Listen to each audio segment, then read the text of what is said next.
Hi hello నమస్తే welcome back to channel food news. Today food న్యూస్లో mutton keema curry వండుకుందామండి. చాలా టేస్టీగా ఉంటుంది అండ్ హెల్తీగా హోమ్ రెసిపీ చేసుకుందాం. ముందుగా ప్రెషర్ కుక్కర్ పెట్టుకొని అందులో ఆయిల్ వేసుకొని ఆయిల్ బాగా హీట్ అయిపోయిన తర్వాత కర్రీ లీవ్స్, అల్లం వెల్లుల్లిపాయ పేస్ట్ వేసుకోవాలి. ఆల్రెడీ నేను వేసుకున్నాను, అది వీడియో రాలేదు, సో అందుకే మళ్ళీ మీకు అల్లం వెల్లుల్లి పేస్ట్ కొంచెం లిటిల్ బిట్ వేసి చూపిస్తున్నాను. సో అల్లం వెల్లుల్లిపాయ పేస్ట్ కొంచెం వేగిన తర్వాత ఆనియన్స్, గ్రీన్ చిల్లీ వేసేసుకొని కొంచెం బాగా ఫ్రై చేసేసుకోవాలి. ఫ్రై చేసేసుకున్న వెంటనే టమాటో ముక్కలు కూడా వేసేసుకోవాలి. టమాటో ముక్కలు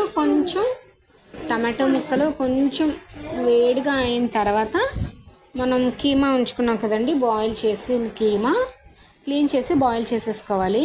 ఆ కీమాని కూడా వేసేసుకోవాలి. వేసేసుకొని స్పైసెస్ యాడ్ చేసేసుకోవాలి.